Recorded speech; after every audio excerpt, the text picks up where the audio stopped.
Hello mga ka-hunter. Yan, dito na tayo sa labas. Nainit lang natin saglit yung motor. Makakalabas na tayo dito sa Dark Continent. Pero syempre, dahil gabi tayo lumabas, dadaan tayo ulit doon sa kinakainan natin.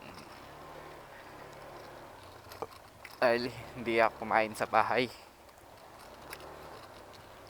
dito tayo kakain sa ating munting restaurant sa Dark Continent. Ganun pa rin. Ganun lang naman ang buhay. Araw-araw, paulit-ulit.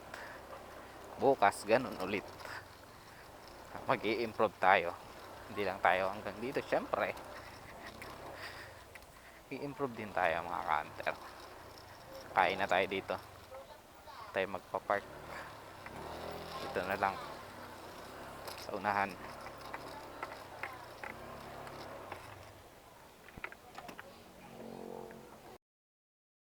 Kain tayo mga ka-hunter.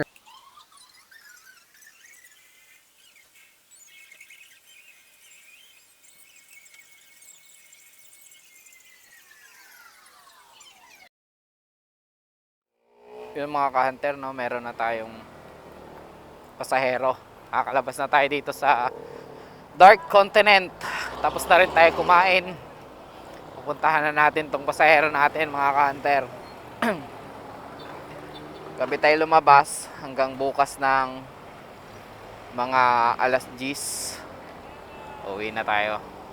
Mas maganda bumiyahe ng gabi mga ka-hunter. Hindi masakit sa ulo. Dahil hindi mainit.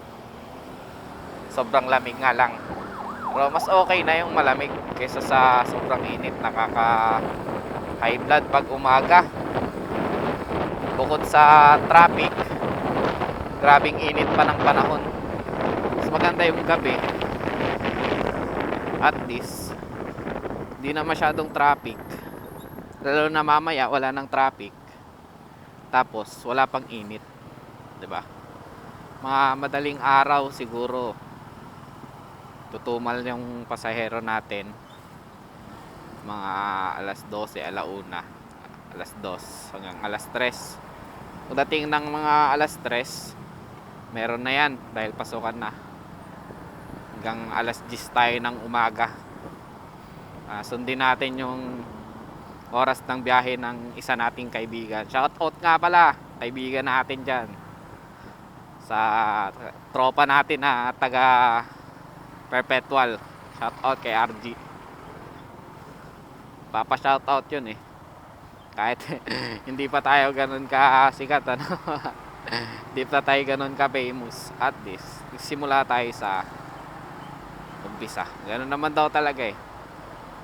Sabi nga ng mga legendary na mga vlogger, 'di ba? Kahit sila daw nung nagsisimula sila mag-vlog, konti pa lang din talaga. Wala namang ano eh, wala namang doon kaagad sa itaas eh. Tsaka mahirap yun kung nasa itaas tayo kaagad kasi pag dumating yung mga problema, dumating yung mga problema na mabibigat, hindi natin alam anong gagawin natin, di ba? Babagsak tayo. Pero simula tayo sa baba. At least pag nandun na tayo sa taas, alam natin kung anong dapat natin gawin. Di ba mga ka-hunter? Trust the process. Dadating din tayo dun. Kailangan lang natin silang gayahin. Gayahin lang natin kung ano yung proseso na ginawa nila. Di ba? Para makarating din tayo, maabot din natin.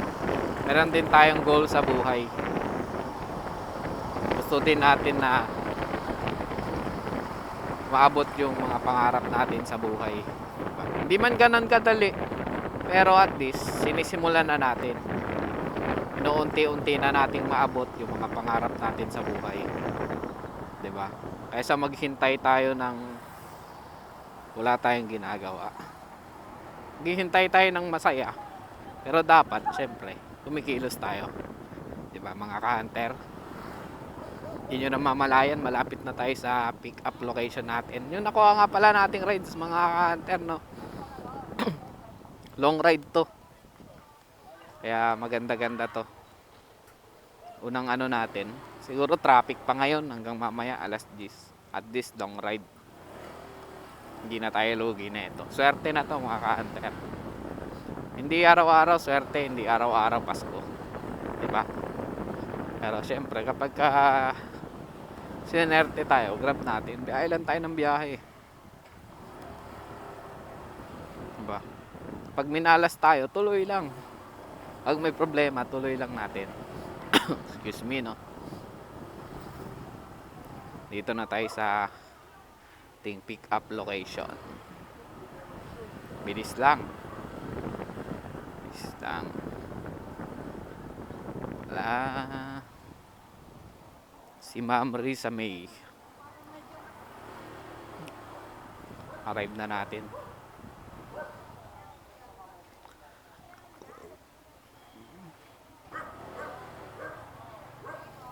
Chat na lang natin, no?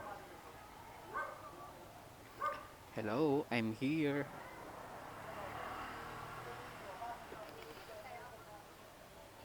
Hintayin na lang natin ng konti mga ka-hunter. Excuse me. Grabe, lamig. Ang lamig na. Parang nasa ibang bansa na tayo. Pero ito yung gusto natin. Di ba mga ka-hunter? Pag mainit, nagre-reklamo tayo, di ba? Pag malamig, huwag na tayo magreklamo. Ito nga yung maganda eh. Malamig eh. Di ba? Hindi masyadong nakakapagod. Ihatin natin si ma'am sa may Marikina na yata to. Marikina na nga. Pinapadaan tayo sa Ortigas. Iberbank. Pero pwede rin tayo dito sa Marcos Highway. Kung hindi traffic. Pero sundin na natin tong sa mapa. Para mas madali. Sana yung pasahero natin. Tawagan natin.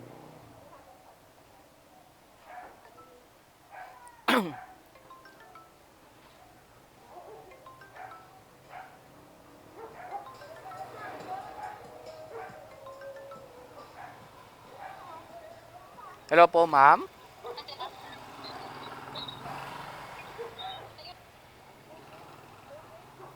Dito na daw.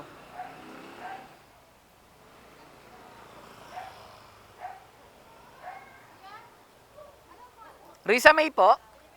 Sige po. Doon lang pala sa tindahan si ma'am. Pick up na natin to.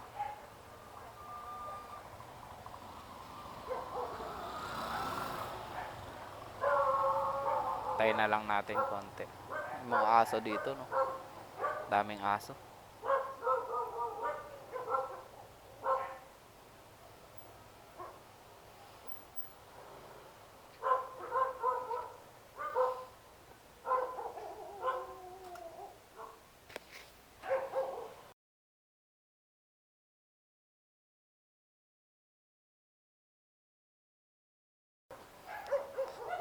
Bas na si ma'am.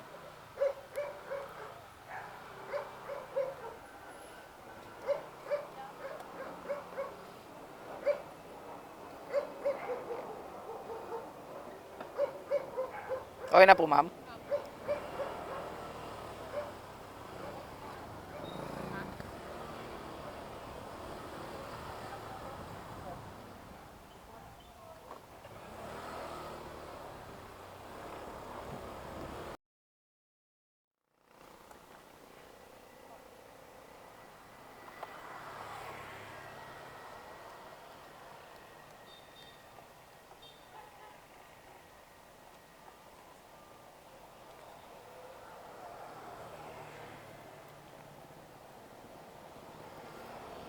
Thank you po.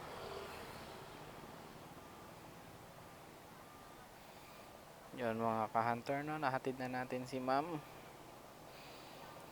Ating unang pasahero. Diba? Saglit lang. Long ride kasi. Oh ha? Di ba? Kita nyo ba yun mga ka-hunter? Saglit lang, di ba? Ganun lang ang buhay. Pag sinerte. Kaso lang, hindi natin alam kung ano oras tayo papasukan ulit.